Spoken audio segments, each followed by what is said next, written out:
कक्षा 3 विषय हिंदी पाठ 5 सूरज चंदा तारे।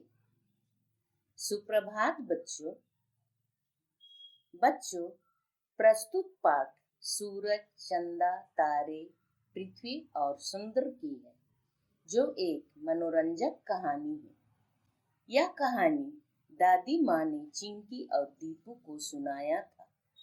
अब तुम अपनी हिंदी किताब अपने सामने रखो और पेज नंबर 28 खोलो। अब हम इस कहानी को पढ़कर इसका आनंद लें। मैं कहानी को पढ़ूंगी और सभी बच्चे किताब में देखेंगे। पाठ 5 सूरज चंदा तारे। दादी माँ कहानी सुनाई है ना? नन्ही चिंकी हट करने लगी। हाँ दादी माँ, आज तो कहानी सुनकर ही हम सोएंगे। दीपू भी बोल पड़ा। दीपू और चिंकी भाई बहन थे।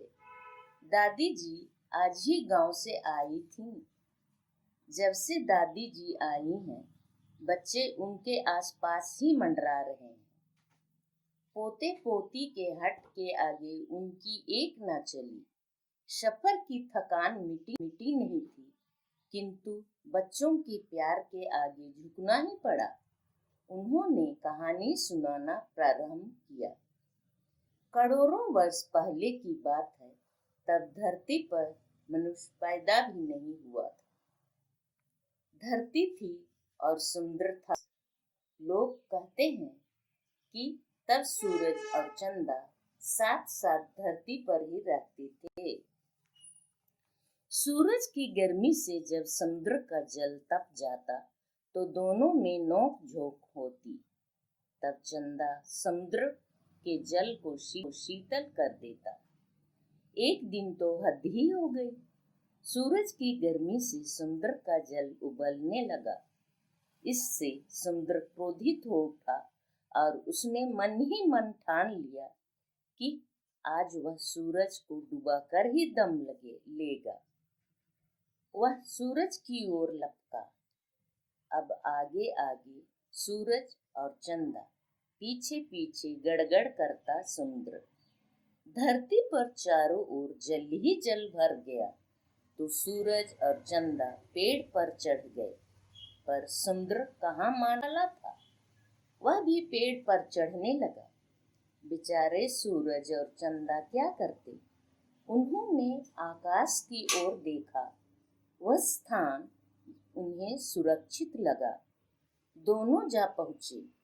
आकाश में खूब दूर इधर समुद्र हार कर वापस लौट आया। कुछ दिन बीते। इधर सूरज और चंदा पछताने लगे, उधर समुद्र भी उनकी याद में रुआंसा हो गया। एक दिन समुद्र ने अपने जल का रूप बदला और भाप बनकर सूरज चंदा से मिलने आकाश में जा पहुंचा। तब सूरज चंदा और समुद्र मिलकर खूब रोए। इतना कहकर दादी जी रुकी। उन्होंने देखा कि बच्चों की आंखें भी नम हो गई थीं। दादी माँ ने आगे बताया, जानते हो बेटे, सूरज और चंदा ने जो आंसू बहाए उनका क्या हुआ? क्या हुआ? दीपू और चिंकी एक साथ बोल पड़े। उनके आंसू तारों में बदल गए। ये तारे ही रात में टिमटिमाते हैं। दादी माँ ने हंसकर बताया। दादी माँ, समुद्र की आंखों से भी तो आंसू निकले होंगे, उनका क्या हुआ? चिंकी ने पूछा। उसके आंसू बारिश के रूप में धरती पर आ गए। अब जब भी समुद्र का मन होता है, वह आकाश में पहुंच जाता है और वर्षा के रूप में वापस लौट आता है। इतना कहकर दादी ने दोनों बच्चों को सोने के लिए भेज दिया। तो बच्चों, तुमने कहानी सुन ली कि दादी ने बड़े ही मनोरंजक ढंग से सूरज, चंदा, तारे की कहानी सुनाई। इस कहानी से हमें यह शिक्षा मिलती है कि सूरज, चंदा, तारे हमें आपस में मिलकर रहने की सीख देते हैं। अब हम इस कहानी के कठिन शब्दों का अर्थ भी समझेंगे। पुनः मैं आपको पढ़ रही हूँ और मैं समझाऊंगी। दादी माँ कहानी सुनाइए ना। नन्ही चिंकी और दीपू हट करने लगे। जब दादी से कहानी सुन रहे थे बच्चे, तो उन्हें दादी जी बड़े मनोरंजक ढंग से कहानी सुनाई। उसने बताया कि करोड़ों वर्ष पहले की बात है, जब धरती पर मनुष्य पैदा भी नहीं हुआ था। धरती लोग कहते हैं कि तब सूरज और चंदा साथ साथ धरती पर ही रहते थे। सूरज की गर्मी से जब समुद्र का जल तप जाता, अर्थात सूरज की गर्मी से समुद्र का जल गर्म हो जाता और दोनों में नोक झोंक होती थी। नोक झोंक का अर्थ है आपसी झड़प, मतलब दोनों में वाद विवाद, बहस। तब चंदा समुद्र के जल को शीतल कर देता और चंदा समुद्र के जल को शीतल कर देता, यानी ठंडा कर लेता। एक दिन तो हद हो गई। सूरज की गर्मी से समुद्र का जल उबलने लगा। उबलना यानी पानी का खौलना। इससे समुद्र क्रोधित हो उठा। क्रोधित समुद्र को गुस्सा आया और उसने मन ही मन ठान लिया कि आज वह सूरज को डुबाकर ही दम लेगा। वह सूरज की ओर लपका और समुद्र सूरज लपक गया। अब क्या हुआ? अब आगे आगे सूरज और चंदा पीछे पीछे गड़गड़ करता समुद्र। तीनों ही भागने लगे। धरती पर चारों ओर जल ही जल भर गया। चारों ओर पानी ही पानी भर गया। सूरज और चंदा अपनी जान बचाने के लिए पेड़ पर चढ़ गए, पर समुद्र कहाँ मानने वाला था। वह भी पेड़ पर चढ़ने लगा। बेचारे सूरज और चंदा क्या करते? उन्होंने आकाश की ओर देखा और उन्हें लगा कि वही स्थान सुरक्षित लगा। दोनों जा पहुंचे आकाश में। खूब दूर चले गए। इधर समुद्र हार मानकर वापस लौट आया। कुछ दिन बीते।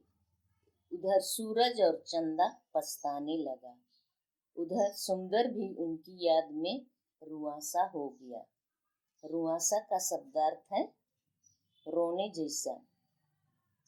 एक दिन समुद्र ने अपने जल का रूप बदला और भाप बन सूरज चंदा से मिलने आकाश में जा पहुंचा। वह पानी से भाप बनकर सूरज चंदा के पास आकाश जा पहुंचा। तब सूरज, चंदा और समुद्र मिलकर खूब रोए और तीनों मिलकर खूब रोए। इतना कहकर दादी जी रुकी। दादी जी ने आगे बताया कि जानते हो बेटे, सूरज चंदा ने जो आंसू बहाए उनका क्या हुआ? उनके आंसू तारों में बदल गए। ये तारे ही रात में टिमटिमाते हैं अर्थात चमकते हैं। दादी माँ, समुद्र की आंखों से भी तो आंसू निकले होंगे, उनका क्या हुआ? चिंकी ने पूछा। उसके आंसू बारिश के रूप में धरती पर आ गए। आंसू बारिश बनकर धरती पर आ गए। धरती, पृथ्वी। अब जब भी समुद्र का मन होता है वह आकाश में पहुंच जाता है और वर्षा के रूप में वापस पुनः लौट आता है।